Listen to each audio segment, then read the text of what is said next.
और इस सभा को भंग करने के लिए जिन्होंने गाय भेजा उनका भी मैं स्वागत करता हूं। लेकिन अब चुनाव को ही खत्म करने का इरादा इस देश के प्रधानमंत्री ने शुरू किया है। मोदी जी आने के बाद, बीजेपी सरकार आने के बाद एक तो सरकारी मेडिकल कॉलेज बना है? नहीं। क्यों? वो अपनी घर के पूजा मंदिर में जाके मंत्र तो नहीं पढ़ते, नमस्कार नहीं करते, लेकिन कांग्रेस को जरूर काजा देके बाहर निकलते।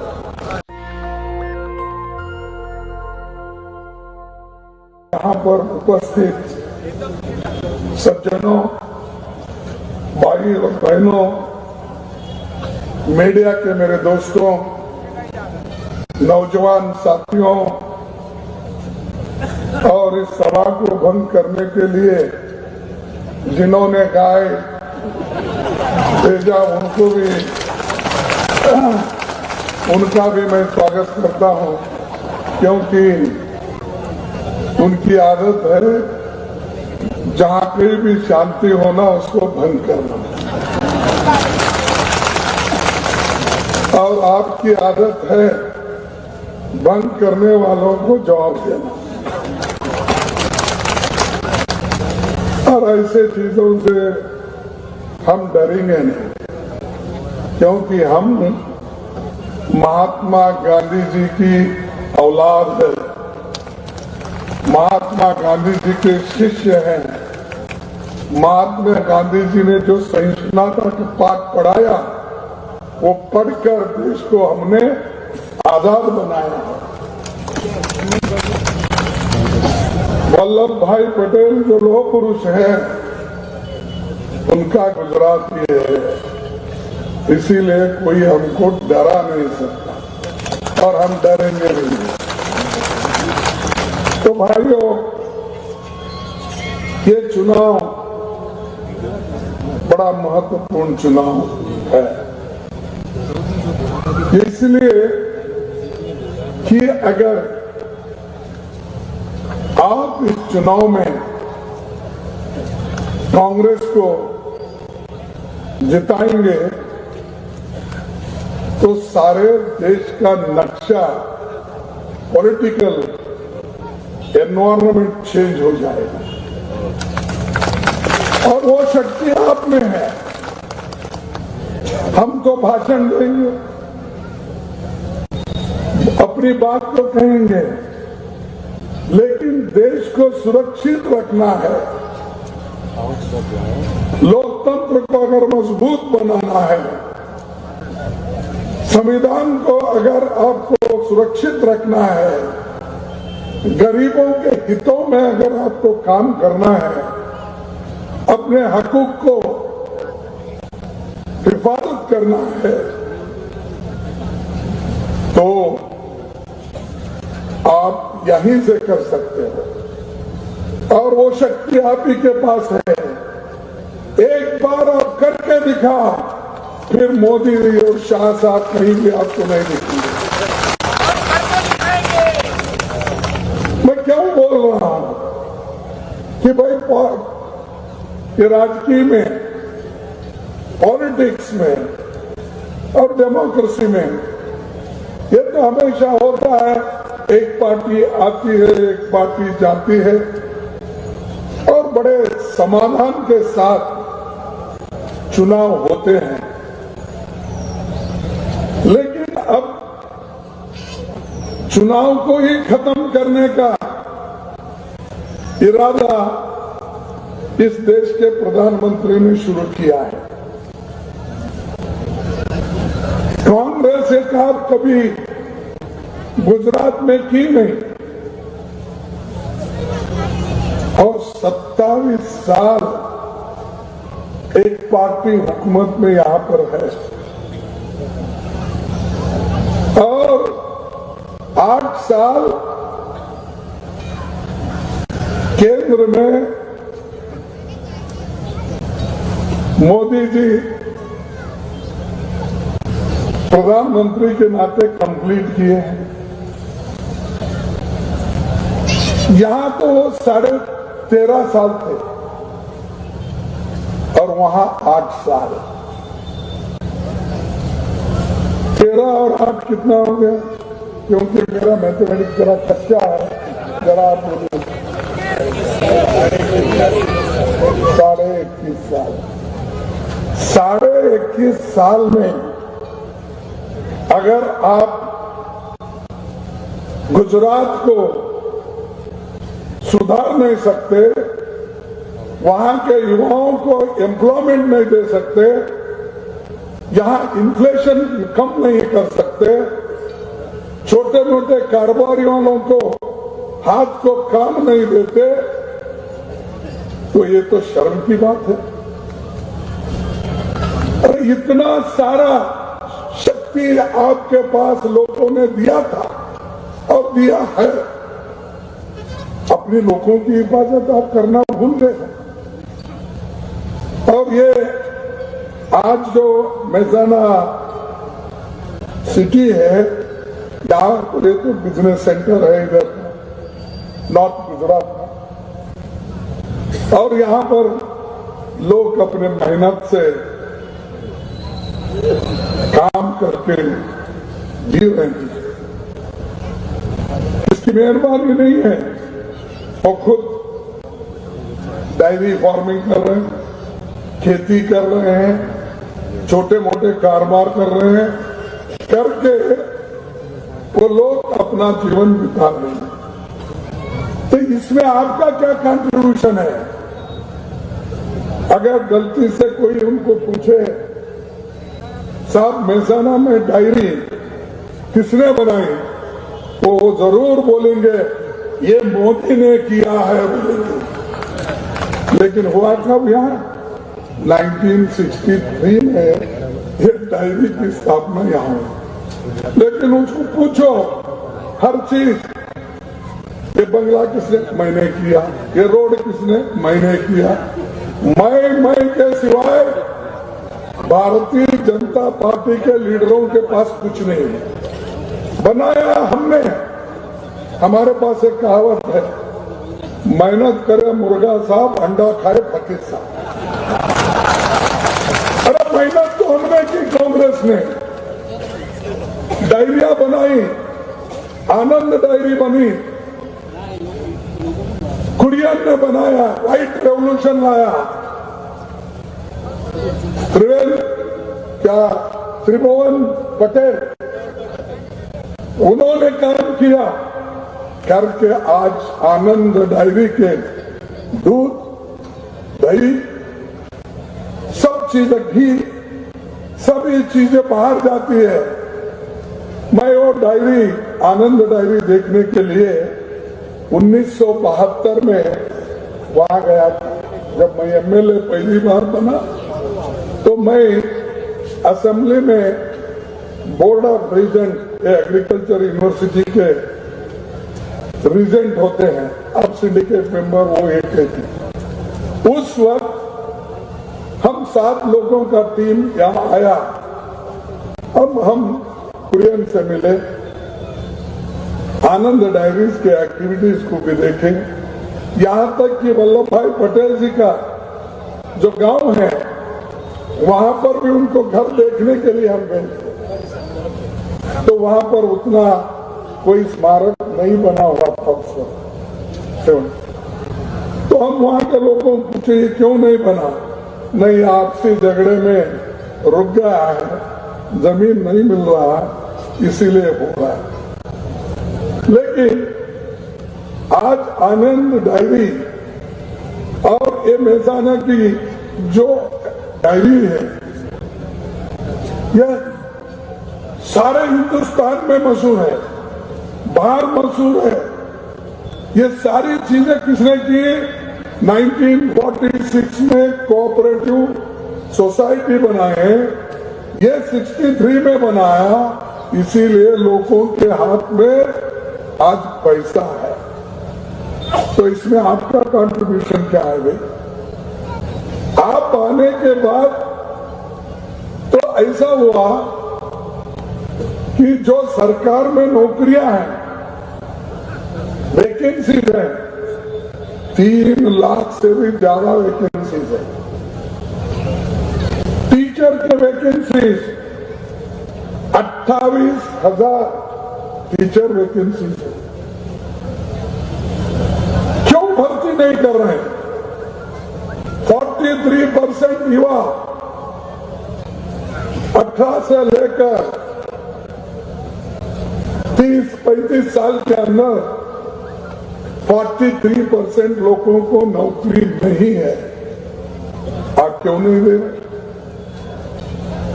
ये रिप्लाई दो, इसका उत्तर दो। नौकरी है तो भी आप भर रहे नहीं। जब चुनाव आ रहा, अब कह रहे हैं हम ये 5 साल में 5 लाख नौकरियां देंगे। अरे भाई, पहले के 15 लाख कहां गए? उस वक्त तो आपने कहा था कि हर एक के जेब में मैं 15-15 लाख पैसे ला के दूंगा, सालाना 2 करोड़ नौकरियां हिंदुस्तान में दूंगा। अब 18 करोड़ नौकरियां वहां के, 5 लाख से भी ज्यादा नौकरियां यहां के, और कईयों नौकरियां वैकेंसी खाली पड़े तो भर्ती नहीं कर रहे। अब चुनाव में आके बार बार ये कहते हैं हम नौकरियां भरेंगे, युवाओं को नौकरी देंगे। ये बात हमेशा कह रहे हैं। अब चुनाव में तो जोर जोर से कहते हैं। जब लोग उनको जाके पूछते हैं, साहब आपने तो कहा था कि 2 करोड़ सालाना नौकरी देने का, 15 लाख रुपए हर एक घर को पहुंचाने का, ये क्या? अरे वो तो चुनावी जुमला था, हमने बोल दिया। ये बोला नहीं? आप बोलिए, ये बोला है या नहीं? अगर नहीं बोला तो मैं मेरी बात वापस लेता हूं। बोला है, बोला है तो दिक्कत क्या है भाई? आपके पास तो डबल इंजन सरकार है। अगर किसके पास शक्ति नहीं है, हुकूमत नहीं है, अब हमारे ठाकुर साहब को बोलेंगे तुम करो, वो क्या करेंगे? क्योंकि अब उनको सरकार ही नहीं दिया। एक बार सरकार देख के देखो, फिर डबल इंजन का और ट्रिपल इंजन का। अब तुम्हारे पूरे इंजन खराब हो गए, एक इंजन तो चलती नहीं, इसीलिए बार बार बदलते हो। गुजरात में कितने चीफ मिनिस्टर हो गए? 6 साल में कितने चीफ मिनिस्टर हो गए? 3 हो गए, क्योंकि ये इंजन खराब होते जा रहा है। कोविड में खराब हुआ, जल्दी निकाल दिया, और कोई उनकी बात नहीं सुना, उसको निकाल दिया। अरे यहां आप 8-9 साल वहां रहने के लिए तैयार हो, यहां के मुख्यमंत्रियों को 2-2 साल में निकाल रहे, मेयर को निकाल देना साल में, वैसा आप कर रहे हो। तो इसका मतलब यही है कि आपकी सरकार यहां पर ठीक काम नहीं कर रही। तो इसलिए बार बार चीफ मिनिस्टर बदलने के बजाय आप कांग्रेस को इस बार वोट दो, हम एक पुख्ता सरकार, स्टेबल सरकार हम देंगे, हम काम करके दिखाएंगे। हम काम पहले भी किए हैं, आज भी करने की ताकत रखते हैं। जब केंद्र में हमारी सरकार थी तो गरीबों को हमने नरेगा योजना दी, फूड सिक्योरिटी एक्ट दिया, बच्चों को पढ़ने के लिए स्कूल में कहीं मिड डे मील दिया और फ्री एजुकेशन, ये सारे स्कीम हमने किए। यहां पर उल्टा हो रहा। आप बताइए, मोदी जी आने के बाद, बीजेपी सरकार आने के बाद एक तो सरकारी मेडिकल कॉलेज बना है? बना है? नहीं। क्यों? अरे सरकारी मेडिकल कॉलेज बना तो ही गरीबों के बच्चे वहां पर पढ़ेंगे ना। सब प्राइवेट, सब चीज को private, medical college private, degree college private, high schools private. यहां पर तो ये हालत है, बहुत से सरकारी स्कूल्स बंद हो रहे हैं। 20,000 क्लासरूम नहीं बने, 28,000 टीचर्स की भर्ती नहीं हो गई। क्या आप देश का उद्धार करने वाले हैं? बच्चों को आप पढ़ा नहीं सकते और ऊपर से बोलते मैं बहुत डेवलप कर रहा हूं, अभिवृद्धि है, और कांग्रेस को इतना गालियां देते हैं।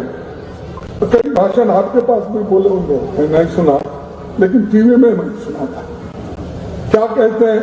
उठते ही गालियां देते हैं। वो अपनी घर के पूजा मंदिर में जाके मंत्र तो नहीं पढ़ते, नमस्कार नहीं करते, लेकिन कांग्रेस को जरूर गालियां देते बाहर निकल। इतने गालियां देते हैं।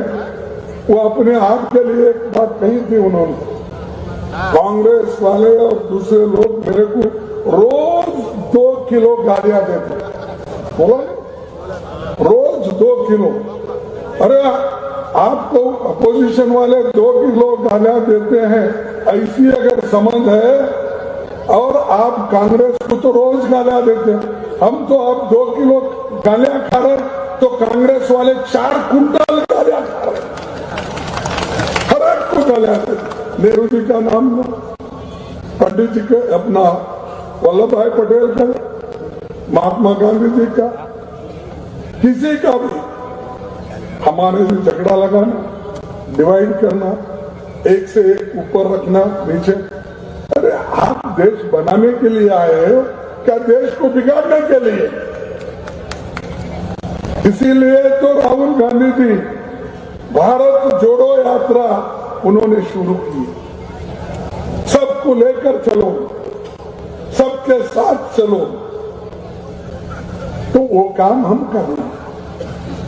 हम पहले भी किए, आज भी कर रहे हैं। हमारे लोग देश के आजादी के लिए अपना खून बहाए, जेलों में गए, गोलियां खाई, यहां तक कि देश को बचाने के लिए, देश को एक रखने के लिए इंदिरा गांधी जी अपनी प्राण दी। है ऐसा कोई बीजेपी में? सबके प्राण लेने वाले हैं, देने वाले कोई नहीं है। राजीव गांधी जी, उनका प्राण चले गया, बलिदान में। कैसे लिए? क्या कोई प्रॉपर्टी का झगड़ा था चेन्नई में? क्या किसी वजह से? लेकिन उन्होंने देश को अखंड रखना, एक रखना, इसीलिए वो चाहते थे। और चंद संगठन उस विचार के खिलाफ थे, उन्होंने उनको भी खत्म कर दिया। अरे ऐसा देश के हमारे 2 प्रधानमंत्री अपनी कुर्बानी दी। पंजाब के हमारे चीफ मिनिस्टर बेन सिंह ने, उन्होंने अपना प्राण दिया टेररिस्ट के एक्टिविटीज में। आप क्या करें भाई? कुछ नहीं करे, सुबह शाम उठते ही कांग्रेस को गला दिया। 70 साल में तुमने क्या किया? यही बोलते रहेंगे। इस लोकतंत्र को बचाने के लिए हमारे लोग जो काम किए हैं, और वो भी विभिन्न पार्टियों को लेके, पंडित जवाहरलाल नेहरू जी ने इस देश को लोकतंत्र के रूप में खड़ा किया। बाबा साहब अम्बेडकर, जो कांग्रेस पार्टी में नहीं थे, लेकिन देश एक रखना, सब विचारधारा के लोग एकत्रित होना, और उन्हीं के हाथ से संविधान बनाना, इसीलिए बाबा साहब अम्बेडकर संविधान बनाए। आपको आजादी, बोलने का हक, लिखने का हक, काम करने का हक, हर चीज उस संविधान में है। तुम एक एक खींच ले रहे हो। कोई ज्यादा बोलता है उसको जेल भेजते हो, जो ज्यादा देश के बारे में लिखता है उसको भी अंदर डालते हो।